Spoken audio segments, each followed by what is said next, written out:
Sir नमस्ते, ऋषिकेश कानवटे बोलतोय। आम्ही आता पुणे महानगरपालिकेत आहोत आणि इथे अधिकारी लाच घेताना म्हणजे कुठल्या ठेकेदाराचे पैसे ठेवताना सापडलेत। इथे आम्हाला जरा पोलीस बंदोबस्त पाठवते। हो हो,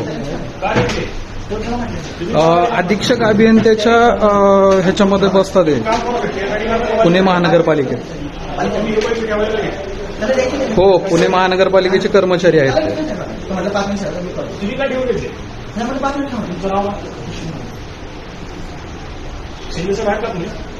सर। आता आम्ही इथेच आहोत आणि इथे पैसे आहेत, तर तुम्ही फक्त आम्हाला पोलीस हे पाठवू शकता तिथं।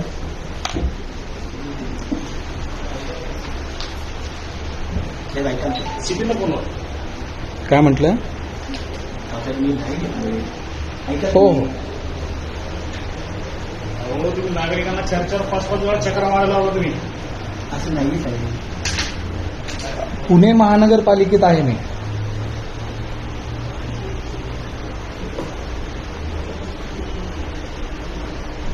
हो बरोबर,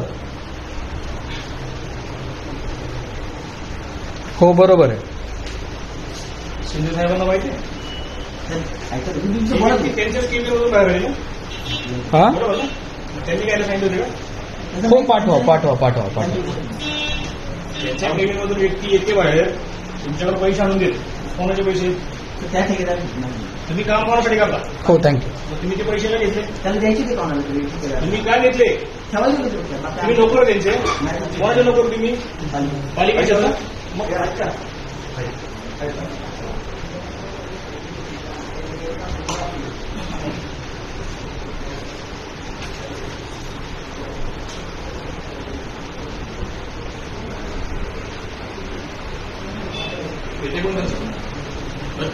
नमस्कार, मी ऋषिकेश कानवटे, आम आदमी पार्टी। काल आम्ही अमर शिंदे यांच्याकडे बाणेर येथील खोदाई संदर्भातील काही तक्रारी होत्या आमच्या। त्या तक्रारीच्या अनुषंगाने आम्ही त्यांना विचारणा करायला गेलो होतो की आमच्या काही तक्रारींवरती नोटिसा दिल्या जात नाहीयेत, त्यांच्यावर कारवाई केली जात नाहीये, तर त्याबाबत आपण लवकरात लवकर कारवाई करावी। परंतु संबंधित ठिकाणी आम्ही जेव्हा गेलो तेव्हा संबंधित जे काही शिपाई होते बाहेर, त्यांनी आम्हाला असं सांगितलं की सर मीटिंगमध्ये आहेत, 10 मिनिटं तुम्ही थांबा। 10 मिनिटं थांबल्याच्या नंतर एक व्यक्ती त्यांच्या दालनातून बाहेर येतो। तो व्यक्ती संबंधित जो काही त्यांचा लिपिक होता त्याच्याकडे जातो आणि त्यांच्याकडे एक पॅकेट देतो। ते पॅकेट नेमकं कसलं आहे काय आम्हाला कळालं नाही, त्याच्यामुळे आम्ही संबंधित अधिकाऱ्याला जाऊन विचारलं की हे पॅकेट कसलं आहे। तर त्यांनी ज्या वेळेस आम्हाला याच्याबाबत उडवाउडवीची उत्तरं दिली की हे पॅकेट फक्त मला ठेकेदाराने ठेवायला दिलंय किंवा ते घेऊन जाणार आहेत। म्हटलं नेमकं काय आहे ते उघडून बघितलं तर त्याच्यामध्ये 2 ते 3 लाख रुपये कॅश होती आणि ते त्यांचं असं म्हणणं होतं की ते ठेकेदारांनी मला फक्त ठेवण्यासाठी दिली होती। तर त्यानंतर आम्ही जेव्हा अनिरुद्ध पावसकरांना भेटायला गेलो त्यावेळेस त्यांनी संबंधित प्रकरणाची चौकशी करून कारवाई करू असे आश्वासन दिले। त्याच्यानंतर आम्ही खाली आलो तर जो अधिकारी होता तो अधिकारी आणि ते पैसे दोन्ही त्या घटनास्थळावरनं गायब होते।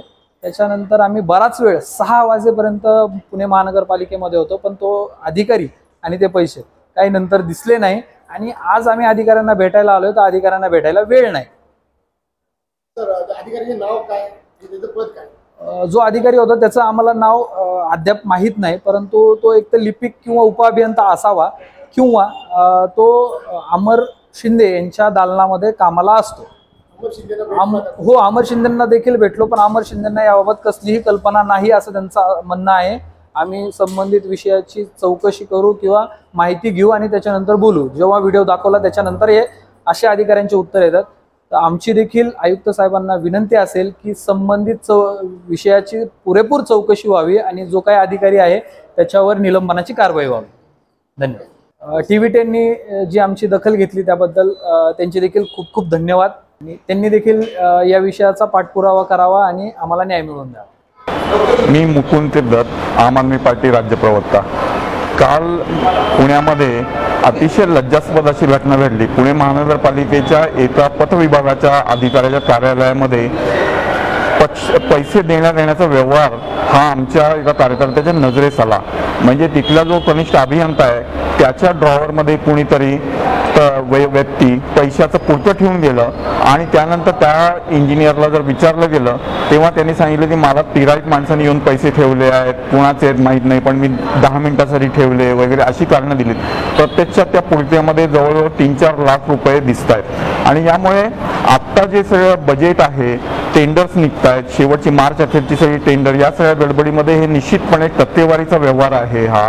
आणि हा टक्केवारीचा व्यवहाराचा हिमनगाचा एक टोक आहे.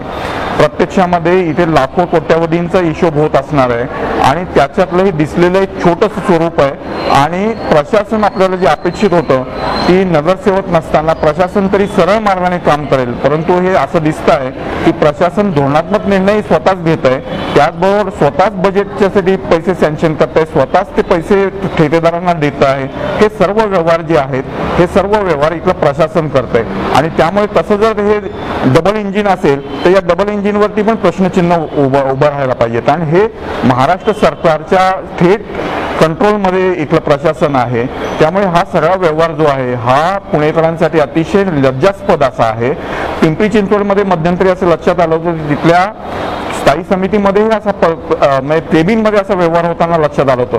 तसंच हे पुण्यामध्ये आज पथविभागाच्या डिपार्टमेंटमध्ये हे व्यवहार होताना दिसतोय. आणि हे सगळं त्याचं स्वरूप आहे. त्यामुळे आम आदमी पार्टी याच्या विरोधात तीव्र आंदोलन करेल, हा प्रश्न लावून धरेल, पुणेकरांना या विरोधात आवाज उठवायला मदत करेल. सर, ती घटना घडल्यापासून ते आत्तापर्यंतचा तुमचा जे काही नगरपालिकेचा अनुभव कसा आहे, अधिकाऱ्यांची नाव घेऊन जर सांगितलं ना तर प्रेक्षकांसाठी बरं होईल. या सगळ्यात आम्ही आज आयुक्तांनाही भेटलेलो आहोत. विक्रम कुमार साहेबांना आम्ही त्या विषयासहित त्यांना नोट पाठवली. आम्ही तिथे जवळजवळ तासभर वाट पाहिली, परंतु ते जेवण करून थेट निघून गेलेले आहेत. त्यांनी सांगताना कारण बजेटचं असावं असं तिथल्या त्यांच्या सचिवाचं म्हणणं आहे, परंतु त्याच्याबरोबर आम्ही पथविभागाचे पावसकर यांना पण भेटलेलो आहोत. आता या सगळ्याची चौकशी ही व्हायलाच पाहिजे, पण ही चौकशी नुसती अंतर्गत चौकशी नसून याच्यामध्ये प्रत्यक्षामध्ये पोलीस केस होऊन हा सगळा व्यवहार काय आहे, कुठल्या ठेकेदाराकडून पैसे आले होते, या सगळ्याची चौकशी व्हायला पाहिजे. आणि याचा जो काही थेट जो काही हे असेल, न्याय असेल, तो मिळाला पाहिजे. हा जनतेचा पैसा आहे. पुणेकरांच्या जिव्हाळ्याचा प्रश्न TV10 उचलत आहे, त्याबद्दल तुमचेही धन्यवाद. मित्रांनो, हा आमचा दुसरा चॅनल आहे TV10 अनकट. यामध्ये आम्ही सर्व व्हिडिओ अनकट अनएडिटेड जसे आहेत तसेच्या तसे तुमच्या समोर दाखवतो. फक्त एन्जॉय करा. If you like the video, do like, comment, share and subscribe.